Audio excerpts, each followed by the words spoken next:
Shout out, shout out, the Connects, Luis Guzman.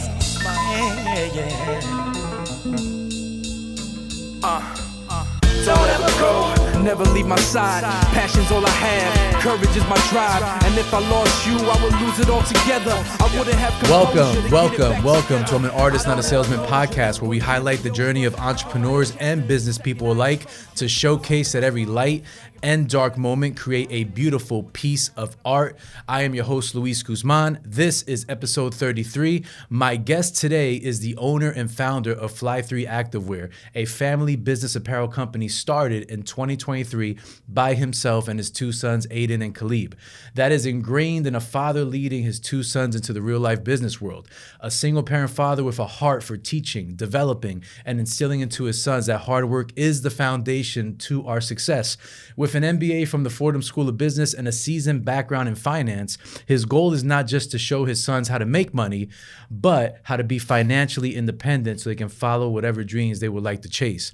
A feel-good story about all three flying high for the love of apparel, business, but more importantly, a father's genuine love for his boys. Michael Griz, welcome to the show, brother. Thank you very much. Thanks for having me. Thank you, man. I appreciate it, man.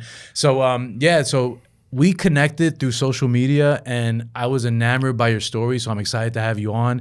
And thank you for making time. I mean, I know it's about to start snowing in like 2 hours, and you making the drive. I greatly appreciate you having me on. Absolutely. I'm happy to be here, and thank you for thinking of us. Absolutely, man. So I start every podcast with the same question. I'm going to ask you the same. Who is Michael Griz? So Michael Griz is first a dad. I have two wonderful boys. I'm really proud to be a parent. I love being a dad. I'm a hardworking guy. Like you said in the intro, I'm a single dad. Awesome, I've worked for about 25 years in finance. So I've always been in New York City in that asset management type of company. Okay. But more than that, I think I'm just a person that wants to lead by example, work hard. I have a wonderful new fiance that we're trying to build a life together. Congratulations. But, I want to be a good dad to my boys. I want to be a role model to them. I'm passionate about what we're doing. I love, being active, athletics. I love being outside. I love showing them all of what life has to offer. So that's who I am and what I'm all about. Awesome, man. I mean, when we first spoke, rather, hearing your story, I think it's important right now in these times because you don't hear much about the single parent father helping his kids and not just raising them, but actually instilling some type of discipline in them from an early age to aspire to want more when they get older. And that can be financially, that can be, spiritually or physically with the working out. So how did you become a single parent father? Can you talk about that? Yeah. So when a relationship ends, right, it's sad, it's difficult, but you have to pick up, you have to move on. And I'm a young guy. It's too early in life to kind of throw in the towel. Correct. And I don't want to see my boys see me sad or down or any of that kind of thing. So, right, life moves on, and we have to do things. We have to get on with it. And one of the things that was really important to me when I started to think about raising them is, one, work ethic. They have to learn how to work, learn how to do things. Another thing is just be creative. Just try stuff. Get out there and do it. I think nowadays kids need that little push or that little support with things like soft skills, yes, interpersonal skills, talking to people, failing at something, trying something and it not working out, and rather than giving up and just throwing in the towel saying, you know what, let's do it again. Let's try again. Let's try something new. Like this podcast in and of itself, I'm getting out, doing something new and trying, and they'll see that. And that's important. You're building an example for them early, because I think a lot of downfalls of parents now in this day and age is they don't want their kids to fail. They want to protect them, helicopter parents, you name it, right? But the fact that you're just like, hey, let's jump off this cliff. You're not going to die, but at least you'll learn something, and then it'll make you better when you try it again. So I'm assuming that's kind of like the mantra. Yeah, it's funny you said it. When we started this, and it just kind of came to me. It was December, it was the end of 2023. We lost power. It's a snowstorm. After a couple hours, the kids are bored. There's no video games. Mm-hmm. And I remember talking to my little one. I was like, let's make something to eat. there's no power, so the can opener wouldn't work. And I was like, use the hand crank can opener. They looked at me. They like, huh? There's and nothing like, automatic. and I thought about it. I was like, we got to do something. I want to learn. I want to teach you guys how to learn to do something different. So we thought about it. We kicked around some ideas, selling sneakers, or like, what could we do that would be fun? And I was like, let me try and think about some practical skills. Where's the world going? Right. Internet, e-commerce, do something online, being creative design. So it started from there, little by little. And we made a website, Shopify front end with like a Printful back end to like it. Yep. And we made a couple basic designs. We started selling things to like the local school or like the football team. We made custom football socks, things like that. And then it just kind of took off. And they got into it. More and more we started to get notoriety on social media or get some exposure to things. And people started to wear our stuff, and it was more and more. And then we decided to kind of make it into something a little bit more than just, a hobby. That's all. No, and I mean, in 2 years, the growth that I've seen from what you just told me, that's amazing. So, boots on the ground, you guys are making it happen. And the beautiful thing is it's rewarding because you're doing it with your 2 kids. And the return on investment for you is seeing that growth and discipline in them. And I guess the return on investment for them is, hey, I'm spending time with dad, and he's teaching me a lot more than school could teach me right now. So sometimes they don't like it. Sometimes they do, right? Sometimes they don't want to get up and do a pop-up shop, or they don't want to load the truck with apparel and tables, but that's part of it. Yeah. We have we have items in a couple local stores. Nice. And they'll go in and check on the inventory. They'll go in and talk to the merchant and a shopkeeper. So like, it's important to do that. They're doing things that they don't want to do, but it's important. And let me ask you this, how do you navigate that, right? Because when I was young, my mom is like, you're cleaning your room, you're going to go get a job, I need help with the bills. There's no ifs, ands, or buts. So how do you handle that when, Dad, I just don't want to do this right now? It's not easy. It's not easy? It's not easy. Any practical tips of how you... It's not easy. So one, I try and make it a routine. I think if it becomes part of the day-to-day, then it's easier. Gotcha. I also try and make it stimulating and interesting. Like, I'm a big believer that anything could be a learning experience. You can flip anything into a learning experience. So even though we might just be taking out, some tables to the truck and loading a truck and then going to do a pop-up, we'll talk about it. What's our plan for today? How are we going to talk to somebody? Like, what are we going to get out of this? But it's a battle. It's not easy. They're into like sports. They're into their friends. They're into video games. But I feel like there's enough time to devote to this here and there. And even if they're picking up 50% of what we're talking about or 30% of what we're talking about, it's better than nothing. No, it absolutely makes sense. So, I mean, on that end, you're giving them kind of like, it's down the line compound interest as far as like what they can do from a business sense and from just operating independently in this free world when the time comes when dad is not around. So that's a big gift that you're giving them that they don't see it now. They're aware of it, but I think the return on investment is going to come 20 years later when they have those conversations with you. It's hard to go through life. And I was like this. Like, I didn't have a network. I didn't have anybody helping me go to college or get into schools or finding me my first job. I kind of had to learn as I went. And I want to try and arm my kids with a little more than that, or get them started so they have some practical sense. Because I'm not going to be around forever. True. Their mom's not going to be around forever. They're going to have to do it themselves. And I want to raise strong men. That's another thing. I want to raise someone that not only we're proud of, but is a good husband one day and a good father one day and takes care of business and does what he needs to do. And I believe a lot of that's homegrown. Absolutely. You have to do that from the beginning, because once it's 18, 20 years old, it's hard. It's hard to teach a kid basics. It's tough, man. And I think for you, you're in a better position because of the fact that you have 2 boys. And I know they always say, right, like for the sons to get out there and be strong, independent men, the father has to be present in the household. I grew up single parent mom household. I didn't have my father around. So that's another reason why your story resonated with me, because I am always preaching this, that you can't remove the father from the household, because he is the top of the top to set an example. He's the leader. He has to lead the young boys into the world, so to speak. So when I heard about your story, I said, this is what I want to see more of, because I think that sometimes men don't get the better end of things. It's always like, oh, the deadbeat husband, or he doesn't raise his children, or he's out partying, or he's out with other women and he's not there with his sons at baseball, etc. Right? But you are actually doing the work. How rewarding does that feel to you? Yeah, that's a good point. It's a great question. So I also grew up with a single mom.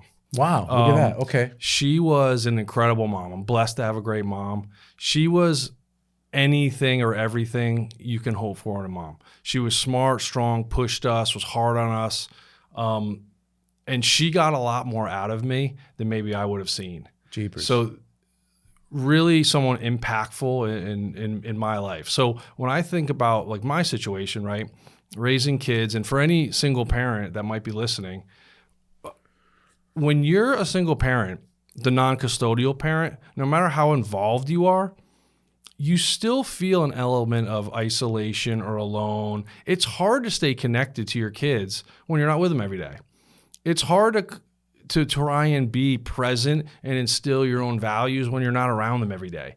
So Fly 3 was another way where I was like, okay, if we do something together, there's another way that we can stay involved with each other in a different way, which is exciting for us. I mean, we're pretty involved with each other. I see them a lot. Yeah. But it's not the same as every day, and it's not the same as the custodial parent. It's hard to be a single father or single parent. It's tough. And you know, I do want to show them, no matter what the situation is, you can make it work. Absolutely. If you believe it could work, it could work. And that's what you have to do. And again, it's you building. So, like, it's funny. I was watching Pretty Woman the other day. That movie's old, and this is just so random. Great movie. But yeah, right. But Richard Gere is putting a glass cup on top of a roach on the table, and he looks at his lawyer, the guy from Seinfeld, and says, Richard Costanza, whatever his name is. Yeah.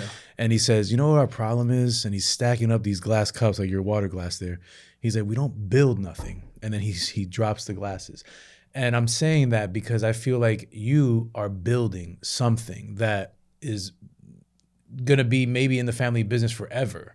If you work, I hope hard. so. Yeah, that's exactly what I hope where it goes. But I think that the bigger picture here is that some fathers don't even want to build with their sons or their kids.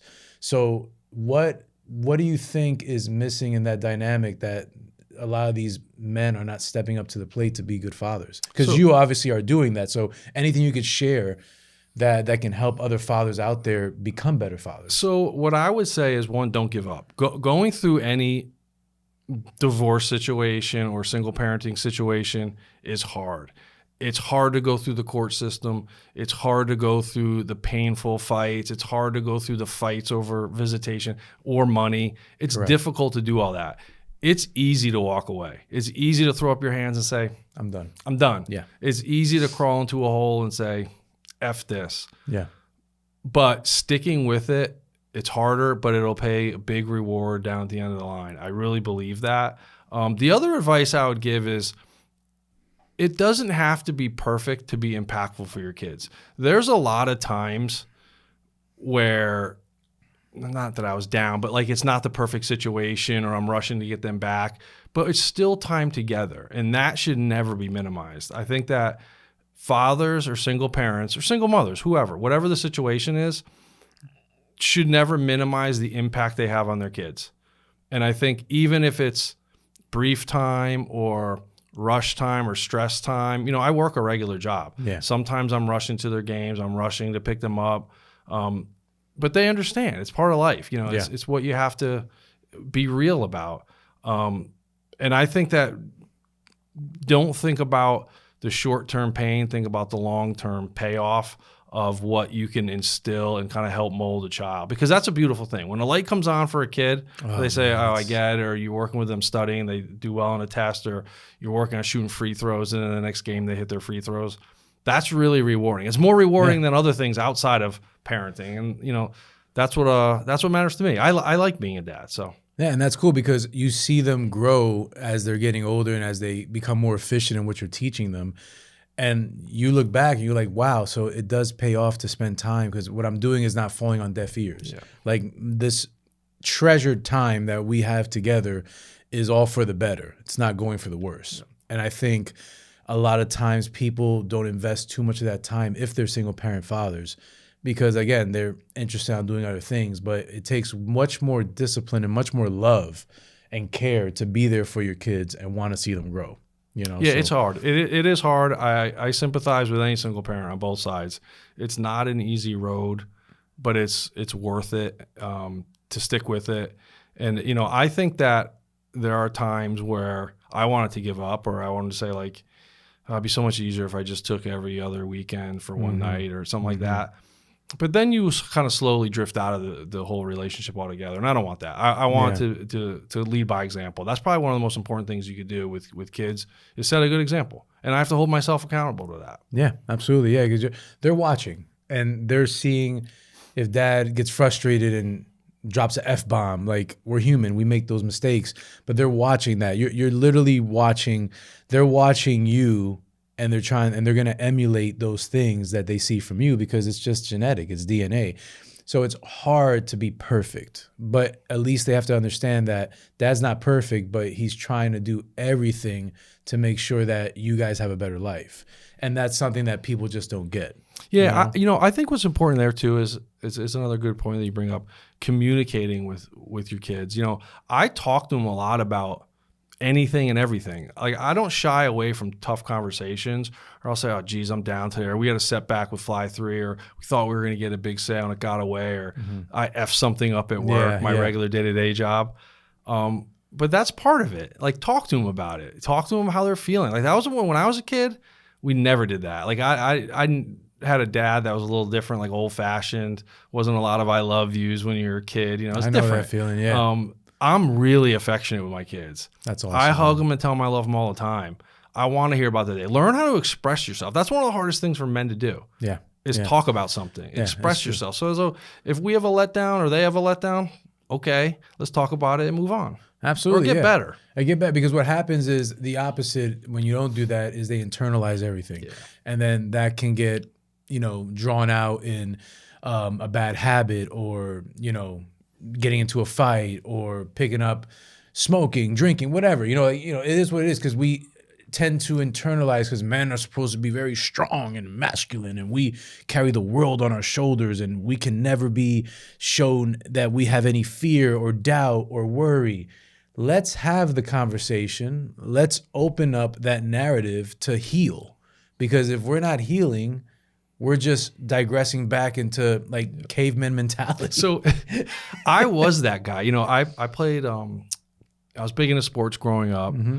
I was a pretty decent athlete. I played football in college. Sweet. I was definitely into drinking beers, lifting weights, kind of a meathead. Yeah. Internalized everything, total jock. And what I know now, I wish I could tell my 18-year-old self or 20-year-old self about, don't internalize. It doesn't make anything better. And learn how to talk. It's hard. It's hard to do that. It's hard for a guy to say you need help. It's hard to ask for help. It's hard to break down or be vulnerable. But it's okay to do that. And I'm certainly going to show my kids to do that. They'll be better husbands and partners, absolutely, no doubt about it. 1,000%. Tell me about that. Did you have to go to therapy to work this through, or how did that work out for you? I think I didn't know. I didn't go to, it wasn't a therapy thing. It was more of, I was just tired of living that way. You mentioned alcohol a while ago. There's something I definitely leaned on as a crutch in my 30s. Like when, a relationship's failing, it's easy to drink. It's easy just to feel better, go out with your buddies, drink all night.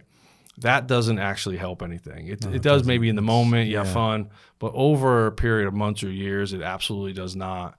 And I think for me, it took time. I just felt like even in a failed relationship, you can learn something. And, I'm very lucky to have met somebody now that is great, and I feel like a good partnership for me. But I just think I learned over time. I think you can't go through life keeping it all in. True. And sometimes you need help. And that's okay to ask for help as a big, strong guy, or a big, masculine guy. It's okay. Yeah, like I told you off camera before we started filming, none of us got it together. None of us are perfect. We're all screwed up in one way or another, but the power of intention to me is the most important thing, because you can have intention to want to do good. You can have intention to want to be disciplined. You can have intention to be a good father. And that's a free choice you have. We all have free will to do what we want to do. But the intention piece is important, because now that you know what you're doing is bad and you continue doing it, that's ignorance. Yeah, you it's know? ignorance. So you turning the page and saying, listen, my intention now, it goes from maybe to intention. Now we're going to just do this, even if it sucks, even if it's difficult, even if it's draining or stressful, I'm going to do it because I intend to do that. And I think as men, we all have to intend to want better in our lives and just plant the flag. Yeah, you have to start somewhere. Yeah. Like, I think we're all, I'm in my 40s, but I'm still growing as a person. I'm still learning. I feel like it's a nice time to do that, where you have so many years of experience behind you. I like what I'm becoming. I like where I'm going. I want to do things like incrementally or step by step, and that's part of life. You have to start somewhere. It's not going to be right. It's not going to be easy. Same thing with Fly 3. We've certainly made some mistakes along the way. Our early designs or early, gear wasn't the best, but we're getting better. We have a lot better stuff. We have a lot better lineup of clothing, and we're learning how to do things better. Our website's a lot better. Just our whole entire operation is better. So you start somewhere, move along little by little, and then you look back a year later and you say, no, I've come a long way. It's like weight loss. Yeah. You lose a little bit at a time. You lose a little bit at a time. You stick with it. And then all of a sudden you look back and you say, oh, I did something here. Yeah, and I think it's all interconnected, right? Like, and I'm going to ask you why you chose fitness apparel in a minute, but I feel that you got to do something very disciplined in life, like working out or eating clean, to kind of like make everything else in your life easier for you. Because I notice a lot of people that don't work out or don't care. I don't want to say don't work out. I don't want to just offend anybody that doesn't work out. But let's just say people that aren't disciplined with their health, right? They tend to have more trouble at work. They tend to have more stress. They tend to have more toxic habits, right?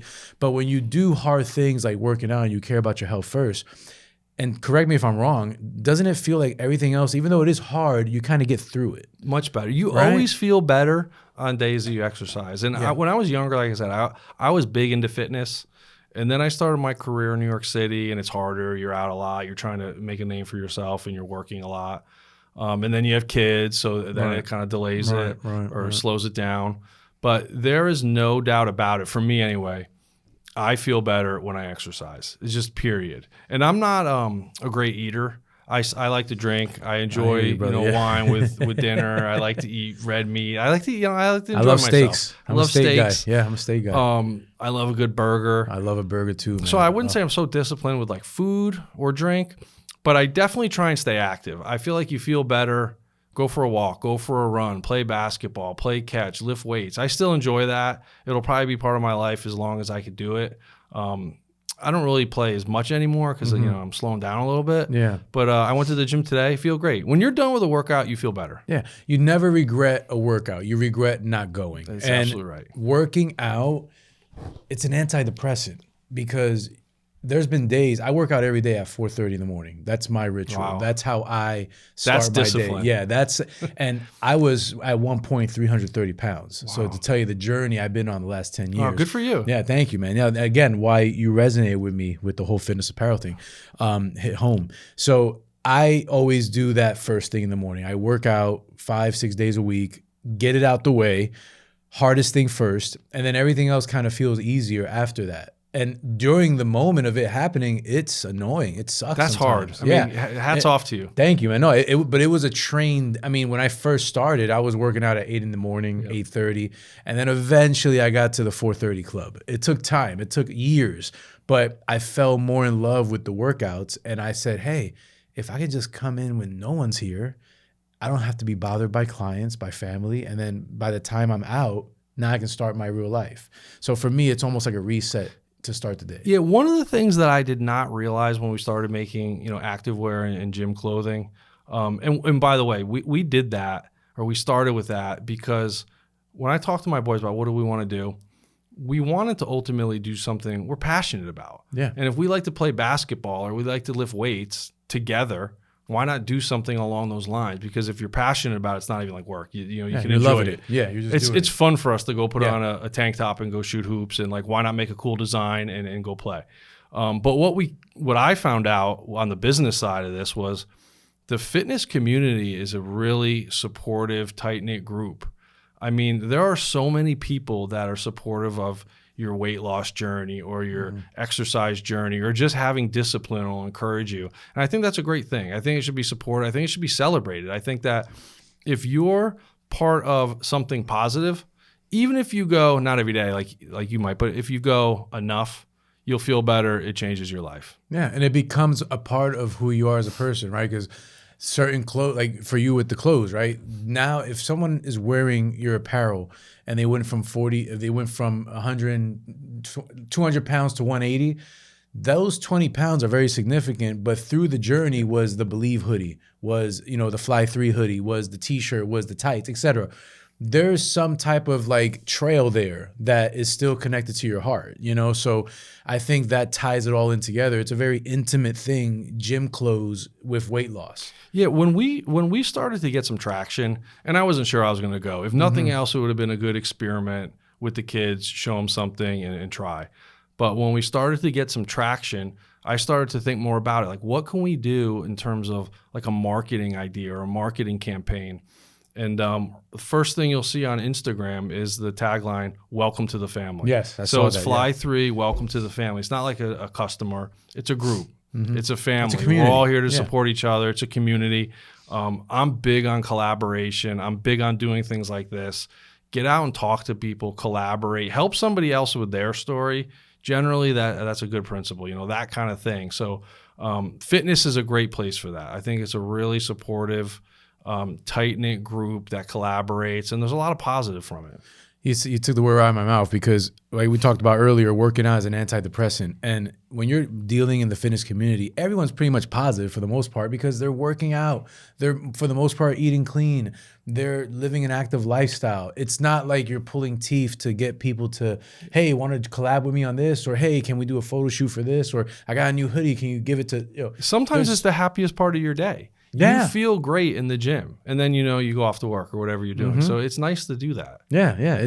I compare it to, I always look forward to gym class when I was in school because that was fun. I didn't have to be stuck in a desk for 6 hours. I can play basketball or, the whole colorful, you're from my era, the color balloon that they would put up in the air. That was fun. It was fun. I enjoyed gym. So it's the same thing now. Like, even though it's hard, it's still so rewarding, and for you being, a dad doing this with your two sons, that has to be super rewarding for you every day, seeing that happen. Yeah, I mean, my kids, they are certainly into video games and their phones. Like, if I didn't interject sometimes, they would play Madden all day. They would play whatever they're doing on their phones, watch YouTube. So, but it's real easy to just say, let's go play catch. They'll never say no to that. They like to be outside? Yeah, they love to be outside. That's awesome. That makes it easy. Like, I'll go out and just play catch. It keeps me young. Like, why not do it? Like, why not play catch all day long? It's great. Playing catch is like the best time to have conversations about stuff. I mean, you're just going to get the information that he hasn't been telling you. You know what I mean? You're right. It's like a therapy session, just throwing a baseball or a football. You're right. There's so much connection, when you have that time with your son. So that's a beautiful thing, man. I'm interested in this. I didn't ask you this before. Was your dad, I know you grew up in a single parent household, but was he an entrepreneur? Was your mom? Like, you have an entrepreneurial spirit. So where did that grow from? Tell me about your upbringing. Totally an entrepreneurial spirit. So my dad was in the Air Force. Okay. He was born in the late 40s. Like, typical of that generation, worked one job that he hated for like 30 years or 35 years is kind of what, guys did back then. Right. My mom was a little different. So she was a high school language teacher. Cool. She was big on travel. She was big on experience, way ahead of her time with that. Wow. Okay. Certainly an entrepreneur. So she would try things and fail and it would never bother her. So she helped run a real estate company. She did a lot of other things and she was smart. So, you pick up a lot from that. But that kind of entrepreneurial drive, I saw a lot of it in my mom. Okay. And now you're saying is she still with us? She is not. So she passed away a while back, probably like 10, 12 years ago now. Okay. Tough point in my life, but I had a lot of good years with her and a lot of great memories.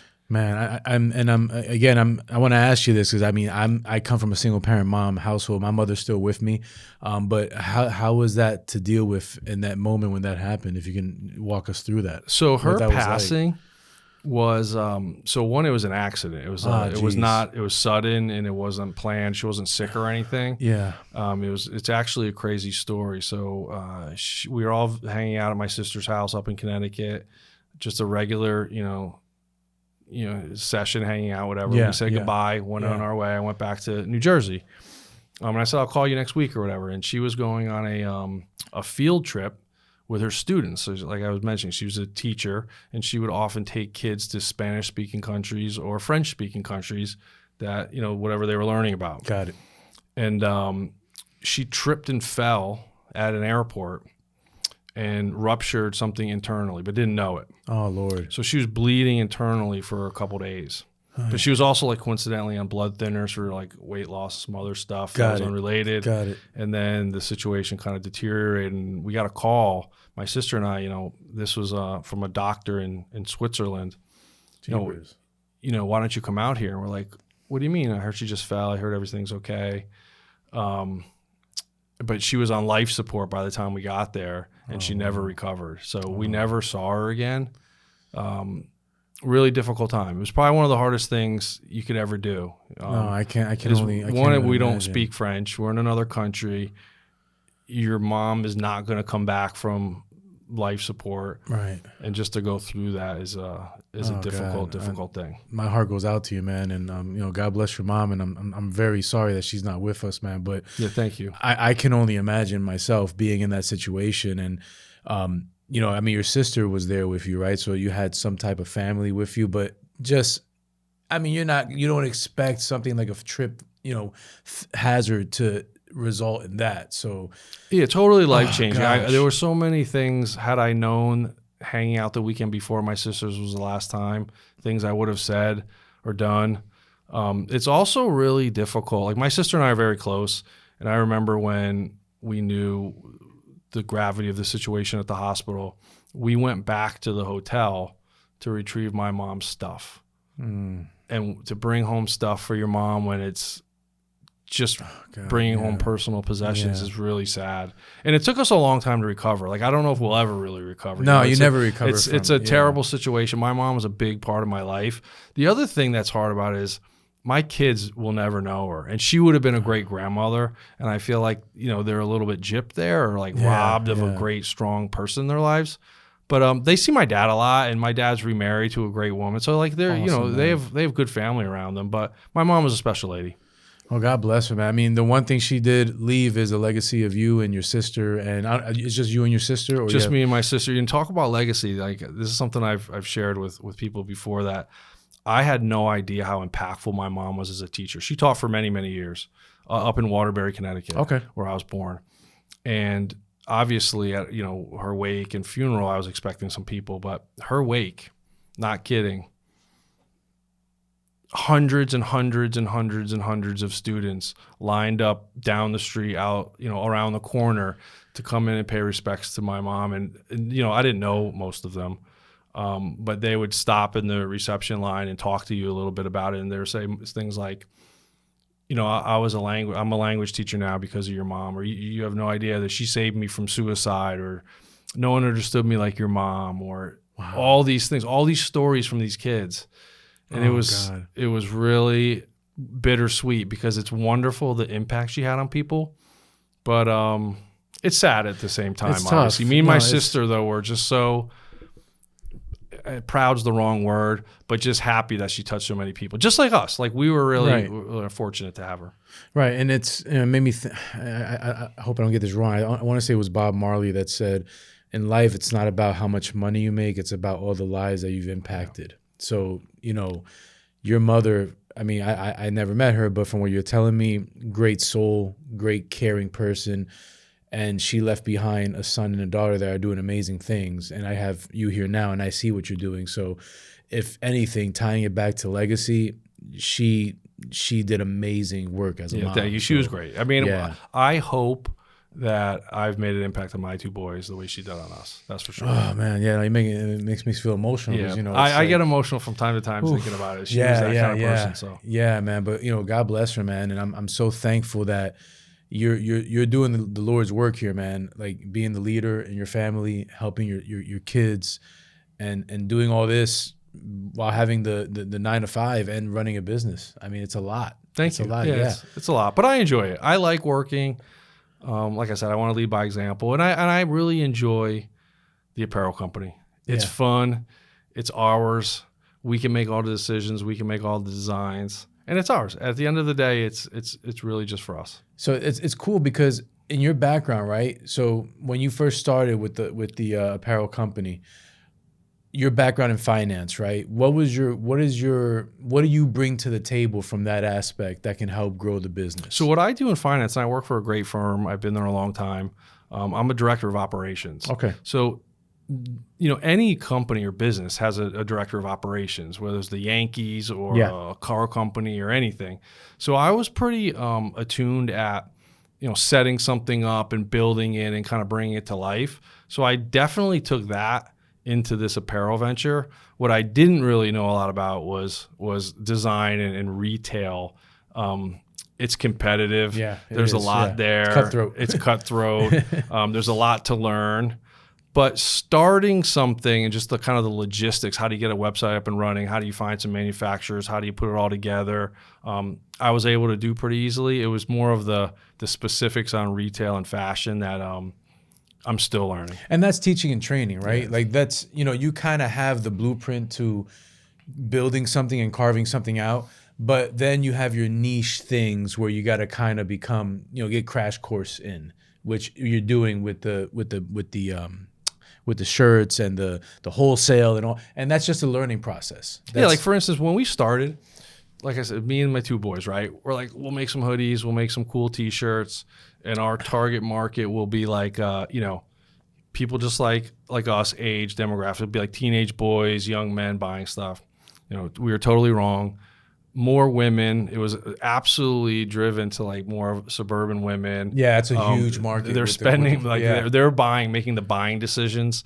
So we started to get more into women's clothing or like women's gym sets or women's shorts, stuff like that. And that kind of really opened up some doors for us. But we have to figure that out. We have to figure out what's popular and why, and then kind of grow it or repeat it. And that's why I'm curious to ask, like, do you consider yourself being in the apparel business or the printing business?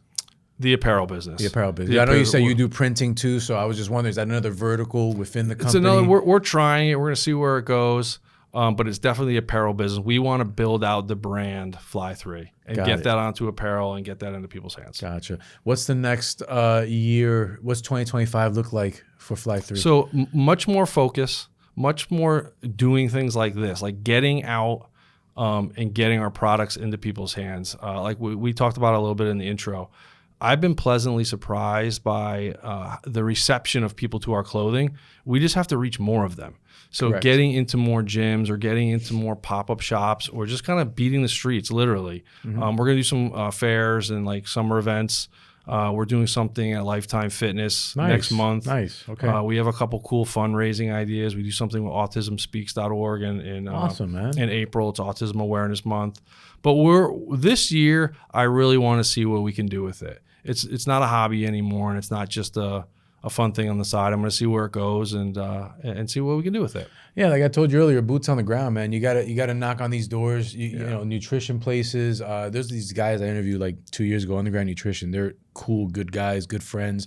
You connect with somebody like that's in the supplement world as well, because the fitness apparel and the supplement, they kind of go hand in hand. Supplements are huge now. You know what I mean? Yeah. So getting into that space and then building relationships there, the gym space, which you're already into, and like we said earlier, community, right? Like now that you have the actual product, and I'm a sales guy, so my background is how can we make this visible to the client? Boots on the ground mentality. Yeah, it's about people. When we first started, when I was thinking, I was like, okay, I'll get some cool pictures, get some influencers or some people on social media, and that'll be it. Right to the riches. Yeah, it's not that easy. It's about people. It's about connecting. You have to talk to people. You have to get in front of people, and that's what we're gonna do. I love that, man. I love that because again, from 2 years ago to now, I see the growth. So now that you're driven and you're actually, because the cool thing about we've all worked for someone else, etc. But when you're doing it for yourself, there's this. It's like you can't rest because you're constantly thinking about it. I'm up sometimes at night I'm like, oh, I got to make sure I do this for the podcast, or I got to call this person back, or you know what, I got to make sure the lighting looks a little different in here, or I shouldn't turn my head this way, I should turn it. Small minutia details, but those details are the ones that matter. To the general client, they're not going to care, but you are going to care about the color scheme on this logo here, or the way it looks, or the white drawstrings. Like, it's the attention to detail that matters. The little things matter so much more than you think, and you hit the nail on the head with what you're saying. I'm thinking about things all the time. I mean, something will pop in my head at night and I'll jot it down or I'll think about it, but working on something for yourself or that you're passionate about, like why you're so successful, is because it's part of your life. It's ingrained in what you do. It's ingrained in what so you I'm do, always looking for an opportunity, or I'm always looking for a teachable moment, or I'm always looking to connect with something or somebody, because over time that grows. Absolutely, man. Getting back to your finance experience, how do you incorporate that into the business? Like, what's your plan financially? And, how do you manage budgeting? How do you manage overhead? How do you manage profitability? How does that work for you? Yeah, so for now, and what we've done the first couple of years is just self-funded. Okay. So we haven't gone beyond my own kind of startup money. It's just me and the boys and family invested in it. And a lot of it's sweat equity. Yep. Beyond that, I'm still on the fence if I'm going to take it to another level where I might get a little storefront or I might put the next step into it. But every time I want to grow with it or do something else, I'm pleasantly surprised. But we're pretty tight with the budget. We're not spending a whole lot of money, which is good. But margins are pretty tight in apparel, especially online. Yeah. No, we're not moving thousands and thousands of products a month, where we can get some pricing power on the manufacturing end. So we're still subject to a little bit of that. So we're pretty conscious of our spending and conscious where money goes. And a lot of it is our own effort and equity.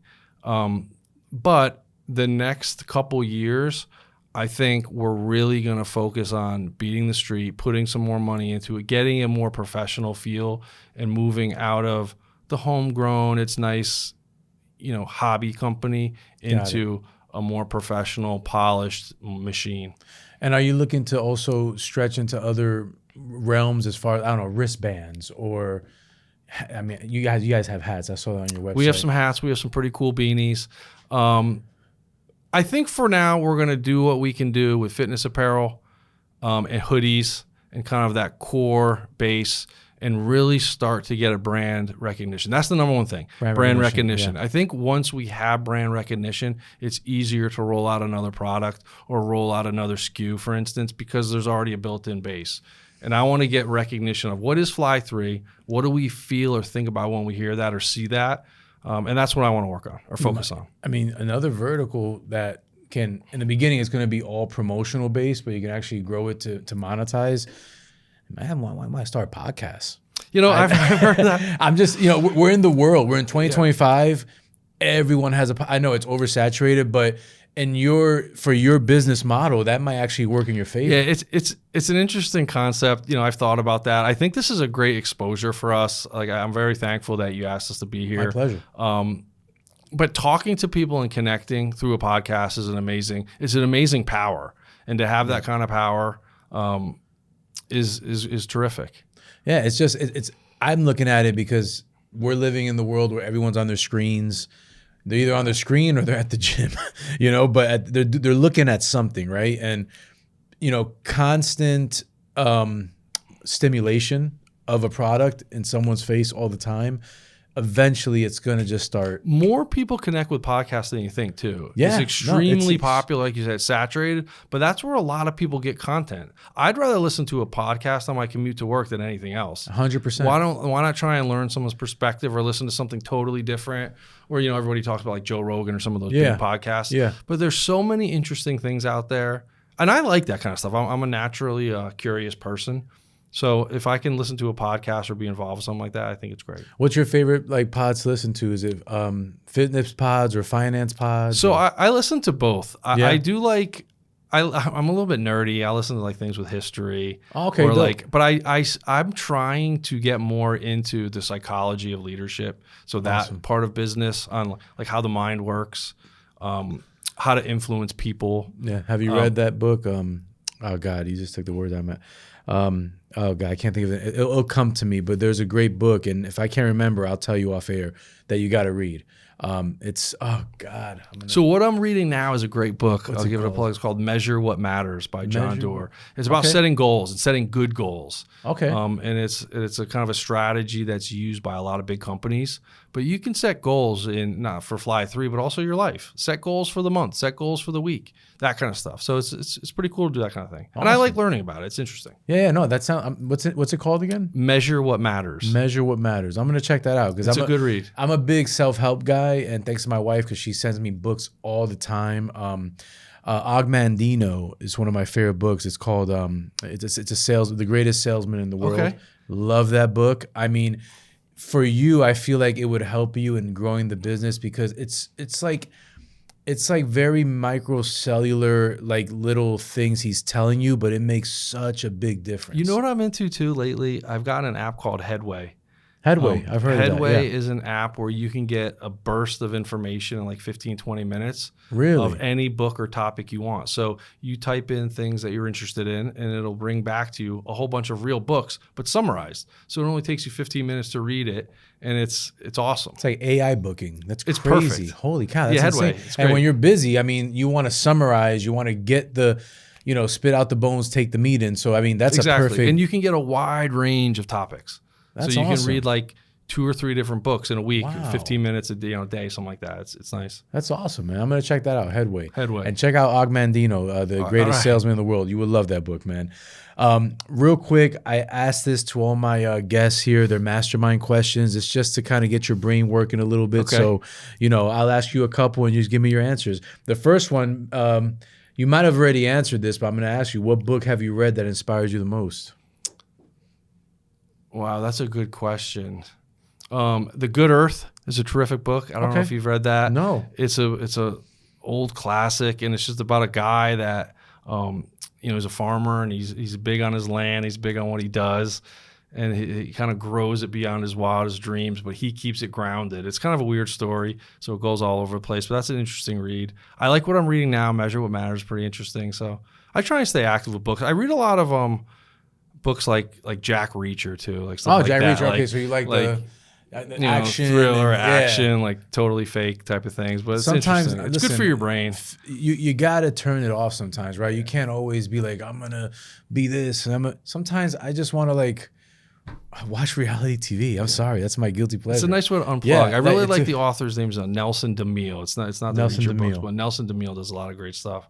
Like Okay. an NYPD Oh, okay, detective. It's cool. like ridiculous stories, but No, they're but fun. that's cool because, like I said, you turn your brain off, and believe it or not, when you turn your brain off, you get the most inspired. Yeah. Like It's a when nice way to relax. Yeah, I was on vacation like a week and a half ago, and I got so much inspiration just by doing nothing. But when you're in the rigmarole of everyday rat race, sometimes you don't have the moment to decompress and think of other great things that you might want to do. So that's a good way to look at it. Sometimes you need to just fiction, enjoy it, entertainment, and I feel better. You know what I mean? What person in your life has brought you the most influence? My mom, without a doubt. Mom, yeah. Yeah. And go ahead. I'm sorry. I would say she brought me the most influence, from a family viewpoint or like a parenting viewpoint. But another name I'd probably throw out there is my high school football coach. He also coached track, and those are the 2 sports I played. He played a big role in my life. He was a great coach, a great leader, taught me how to work hard. He really believed in me. So he made a big impact in my life. I always remember that. That's awesome, man. What did you learn? What did you learn the most from him? Believe in myself. I feel like he pushed me and put me into spots that maybe I wasn't ready for, or I was fortunate enough to get a lot of varsity time when I was younger. But yeah, he just pushed me to compete. He'd push me to work hard. He would never let me dog it in track practice. Even if I was the best guy on the team, if I took a lap off in practice, he would be all over me. So he was on me, work hard, believe in yourself, you could do great things. And he was a great coach.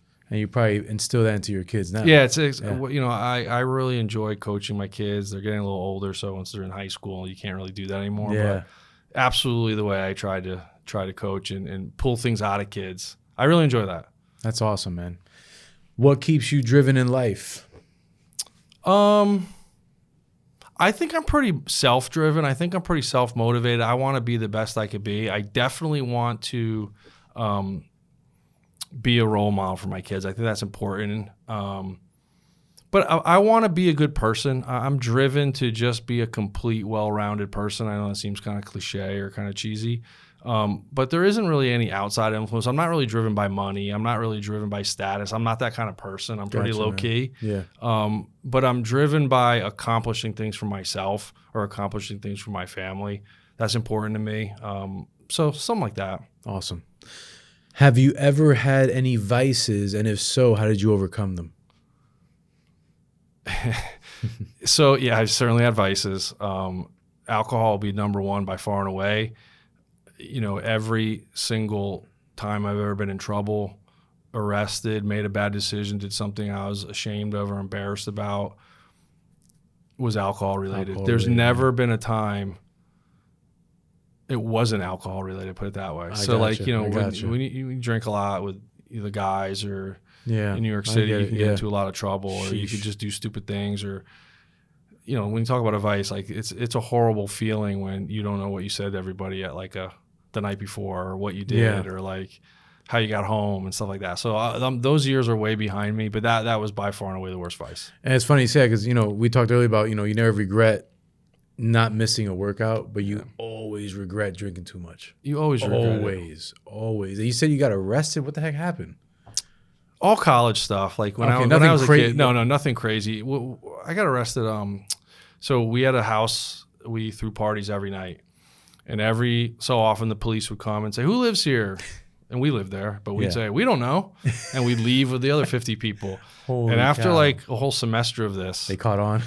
They were like, "Oh, you guys again? You don't live here, right?" And we're like, "No, we're gonna go." And they're like, "You're trespassing," or you know, stupid stuff like that. Yeah, so, I got you, man. Nothing terrible, nothing violent, nothing dangerous. It was more of just kid stuff. College life. Yeah.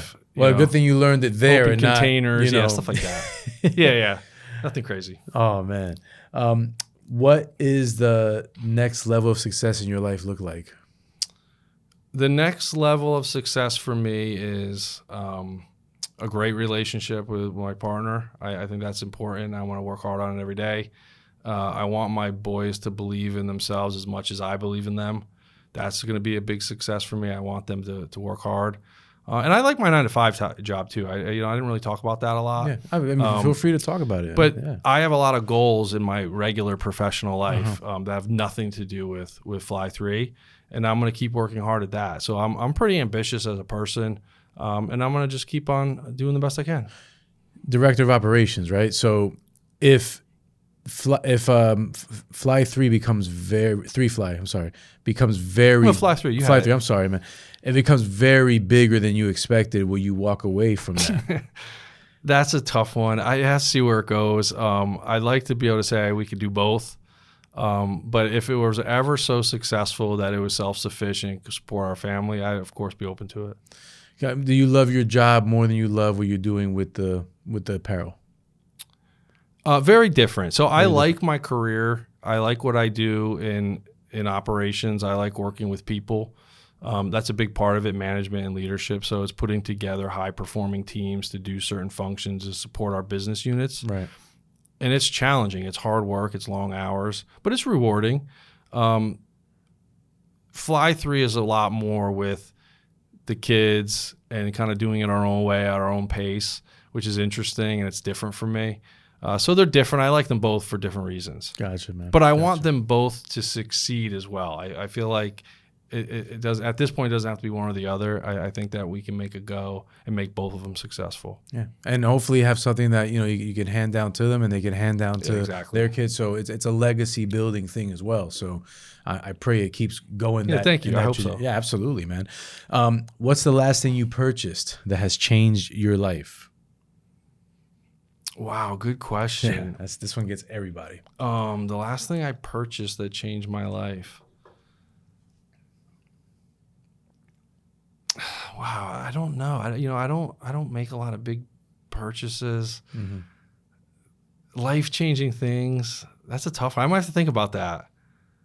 I don't know. It's tough. It gets people. It gets people. I don't know. What are some one. answers you've heard on that? Oh man, my wedding ring. My latest camera. A videographer said my latest camera. Yeah. Someone mentioned the dog. I mean, there's so many different answers. It's great. Someone mentioned the boat. So yeah, it can go clippers all over the place. Yeah, somebody mentioned clippers. So it really just something that's close, near, and dear to your heart, But again, don't feel if you can't think of it. Off the bat, I don't buy a lot of things. I will say, big purchase recently, an engagement ring. So taking the next step in my own personal life. So maybe that should have been my first answer. I was thinking a little differently, but yeah, that's a life changer for sure. Heck yeah, that was my answer when my wedding ring. That's it. I'm thankful. I'm blessed. I've been married, and I made the right choice, and I'm thankful. I'm happy, and that definitely has changed my life because ever since, I always believed that I was never gonna get married, and then it was because I was making so many poor decisions. When I found the right one, it just clicked, right? Super easy. Did you know right away? I didn't know right away. I probably knew maybe by like the third date, and I was like, you know what? She's like exactly what I wanted. I mean, that's fast. 3 dates. Because you know what it is? I went through so much with like very bad examples of what a relationship should be. So when she came into my life, it wasn't her taking away from me. It was her helping me build. And when you find a woman that wants to help you build, it's biblical. I mean, we're the leaders and the women are the helpers. So for her being able to push me to be the best version of who I want to be without being selfish and taking from me, oh man, it's a home run. Yeah, I feel similar. Like I said, I've learned a lot from my relationships in the past. And when I met Jen, I knew right away. I felt like it was almost instantaneous. So that's definitely a life-changing type of thing. And it's different to have a support and inspiration and complete kind of energy and mental and physical and emotional alignment in somebody. It's an amazing feeling. No, it feels great. And then once you have that cultivated and it feels good in the beginning, then that's when the work starts, because eventually it's some people, they lose it because they don't work at it. It's just like a muscle. It's like it takes effort. It takes effort. You can't just, I'm home and what do you want to eat and where are we going? What are we doing? And then it just becomes monotonous, and you got to still have those moments of appreciation, gratefulness, and connection. Yeah, it's funny that we're talking about this topic because Jen and I were talking about this a week or so ago about, we're just happy. Things are going well for us, which is terrific. And we were talking about how a lot of times the relationship seems effortless. It just works. Like it's just, we get along. We're kind of on the same page. It's not, we still really have to work at things, but it's not, you're not going against the grain. Yeah, it's not going against the grain. And we're not too, different currents going different ways. It's just, it's easy. It's great. Loving it, brother. Last question. I'll get you out of here. What advice can you give a man out there that wants to be a great father to his children? What I would say is every single father, no matter what your background is or what you're into, you have so much to give to your children, and to be your genuine self and put love first. If you really lead with your heart, you cannot be a bad parent. There's nothing that you can do wrong if you're leading with your heart. If you put love and effort and care into your children, they'll see it.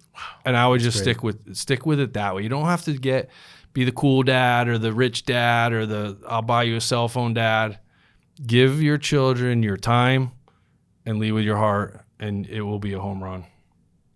Beautifully said, brother. Beautifully said, man. Thank you so much for doing this. I really do appreciate your time coming out here and this was fun. That was cool, right?